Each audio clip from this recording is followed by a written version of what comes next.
Hi, my name is Willie. In case you hadn't guessed it, I'm going to talk Kohler today.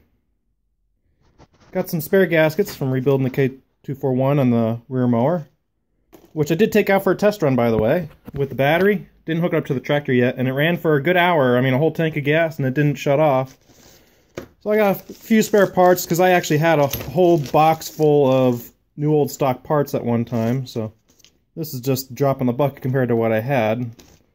I actually sold them to another YouTube guy that reproduces and sells new and used OEM parts for Kohler. So these are some of the parts I kept for myself, such as diaphragm fuel pump. This isn't a mechanical one. There's actually a diaphragm that pumps those. I have a mechanical fuel pump rebuild, which I bought 2 of these when I did the K241, which I had a video up on. So if you ever had a chance to go look that up. I also have quite a few carburetor rebuild kits, OEM ones. Paid next to nothing for these. This one I bought new, and this one I bought new, but that, and all of that was all new old stock stuff I had. I also got the right coil with all that new old stock stuff, along with a new wire, a wire rebuild kit. Didn't pay hardly anything for that. These are the new gaskets I had bought, so I can take that pan off if I had to. Which I don't want to. Well, if it's the right pan. I think that's the pan that's on this other motor. Yes, there's another motor here. So I have all the parts here to fix a motor that's not running. So if you want to hang on, I'll show you something new in the shop. Wait for it. Wait for it. Ta-da! Yes, it's an Allis-Chalmers, but not just any Allis-Chalmers. Granted, you can't see them all on this side. Oh, no, it's right here. I thought it was up here, but it's up there. It's a 912H. It's a hydrostatic. There's a blooper for you. How it is how you see it is how I got it. So we got dings and dents everywhere. But the parts are still there. I don't know what they did here. My goodness. I think a tree fell on it. Rear fans, or the rear pan is in good shape. Let me grab a light.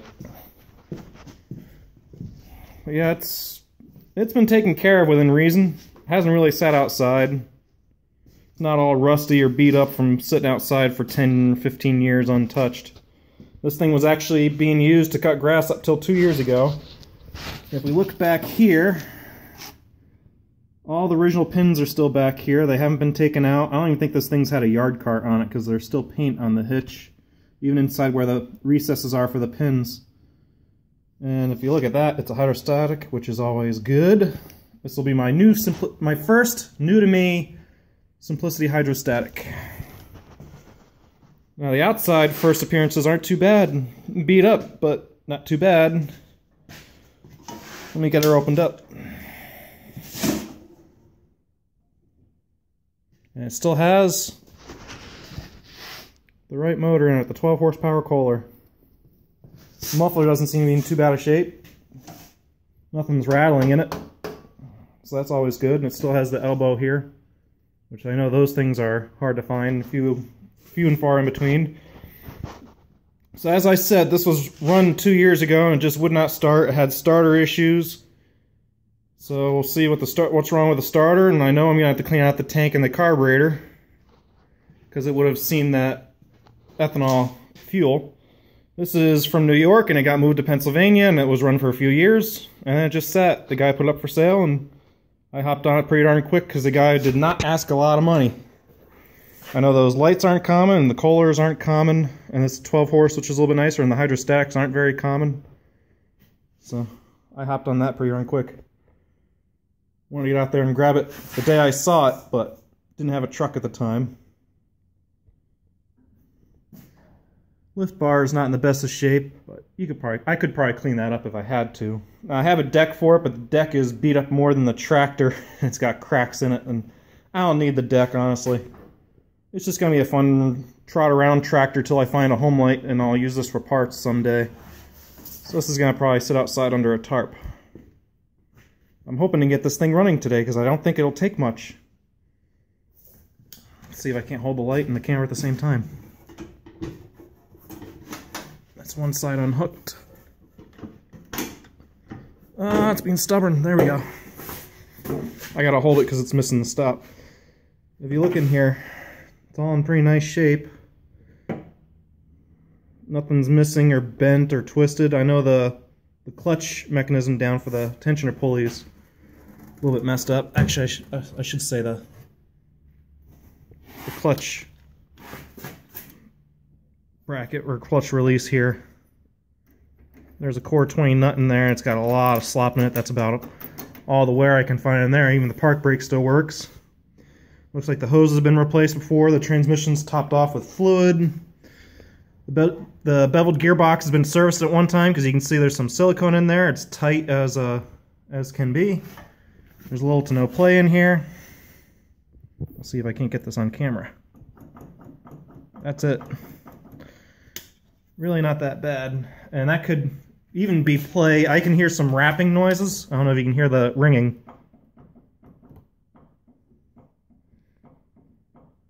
It sounds like the coupler under here is probably loose. But there's no side-to-side play in the beveled gearbox at all. It's nice and tight, and looks like the clutch material's in good shape on there. I don't see any problems with the clutch, so I think it's all been rebuilt at one point. You look really closely, you can see the paint is still pretty intact on the pulleys. The below clutch is still there. I don't feel any problems with that down there either. It's been maintained. Even the bushing in here, that red bushing, isn't in too bad a shape. So I think this thing's been pretty well serviced.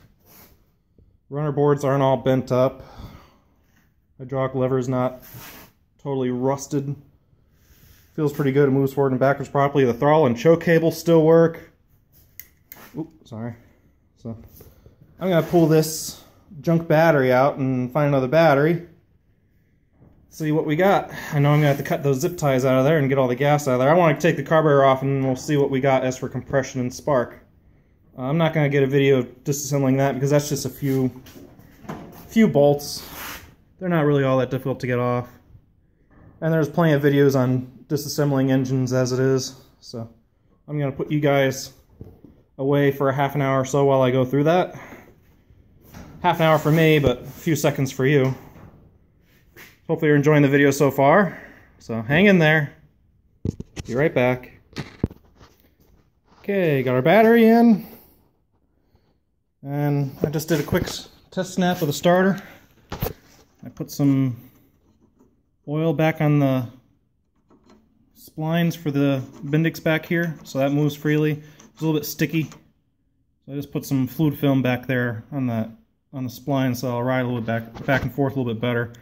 Another thing I did is I unhooked the voltage regulator in here because it looks like we had some 5-foot tall mice in here. I like to work with electrical tape. So yeah, I just unhooked that. We'll run a voltage test on that after I get it running, which I don't know if I'm going to be able to get it running with that existing carburetor, and I'll get to that in a second.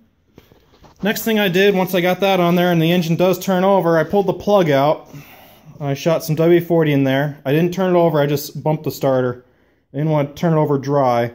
So I put some WD-40 down the cylinder and down the intake, so everything's lubricated up very well. And the second thing I did is I wanted to know if I had power going to my spark, so I got myself a voltmeter. Let me see if I can't do some juggling here. I'll stay in the battery. Oh, give me a second. They're saying I need to do some juggling. I got the negative on the battery. And I'm getting voltage to the coil, which is always a good sign.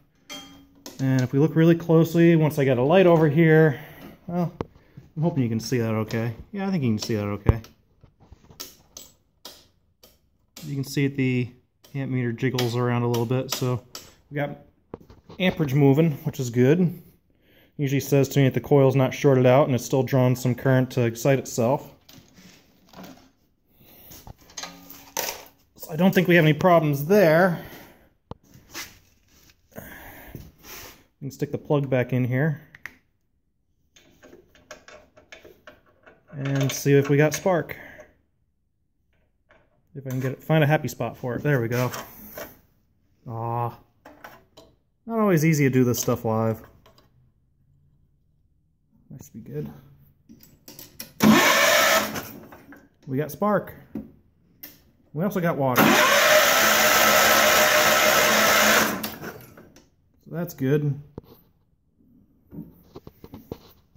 So let's run a compression test on there. Let me get my tool hooked up and we'll see what kind of compression we get. Hang on.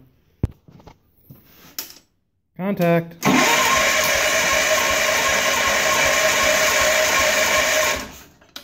We got 60 psi, which with a decompression is not bad. I can live with that. Okay. Should be a good runner. Now we just gotta straighten out the fuel. So I gotta take that tank and that carburetor off. And as I was saying about the carburetor, I don't know how well it's gonna run. Let me see if I can get some better light down here.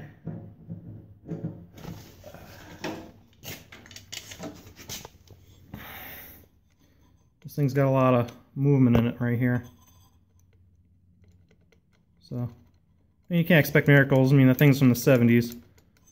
So I might have to replace the carburetor on this, but we'll see how it goes first. Screws aren't seized.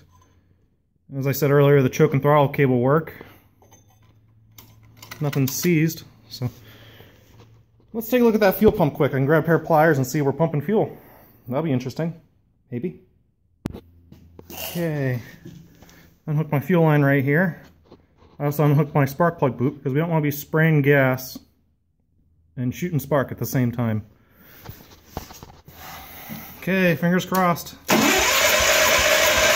Oh yeah, we got fuel. And the water you're seeing is coming from the flywheel because it's raining outside. It's been raining just about non-stop.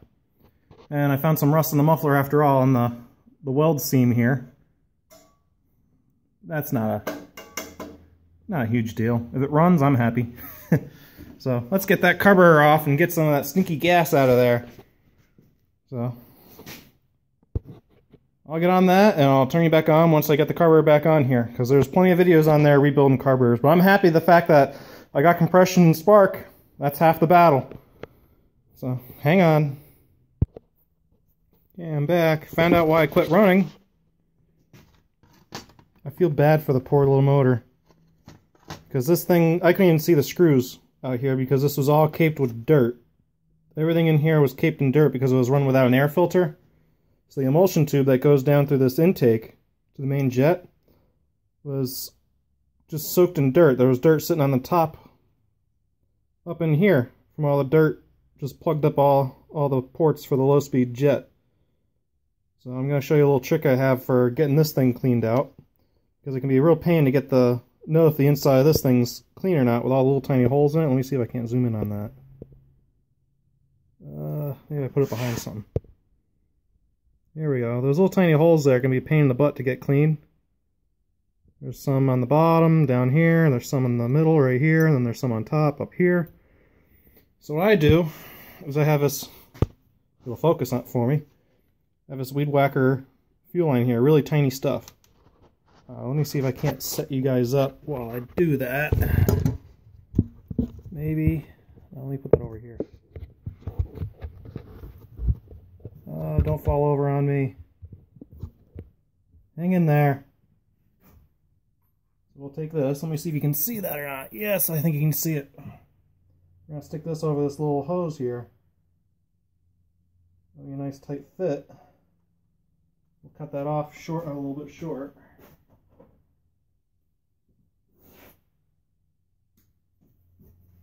And it went on the ground, I don't care. So we're going to take this little straw.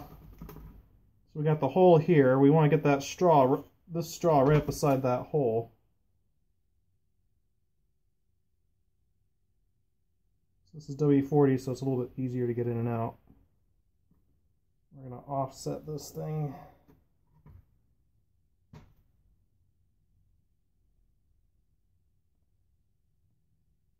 Around that hole.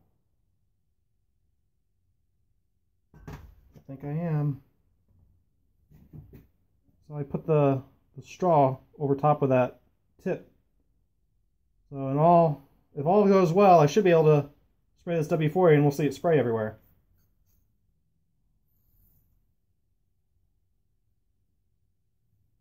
And the W40 doesn't foam as much as others. You get the basic principle. I gotta get that on a little bit better. So there's your little hack, some fuel line to get that cleared out. Granted, if it was carb cleaner, it'd probably spray a little bit better. I don't know if I have anything in here. I got some penetrating oil. We can try that out. So let me put you guys on pause. Okay, let's see if she does some penetrating oil. Of course it's empty. That doesn't do me any good when it's empty. Okay, I guess to go for take 3. This one I know is empty. There we go. Yeah, we know we're clear. We're coming out of everything. So let me get the longer hose on here so I can get up to the upper half on here. So hang in there. Okay, this time I put the fuel line up over the next set of holes, so we're only going to see it come out the end. Just like that. So there's your little hack, some fuel line. The Weed Whacker fuel line. And I'm not sure how well you can see this. I can't see myself doing that, but this tube goes over top of the needle, so it'll go right to the hole down the length of that. Okay, so let me get this all cleaned up, get it back on the tractor, and I'll turn you guys back on. So hang on. Sorry, I missed the magic moment. If I had to start it.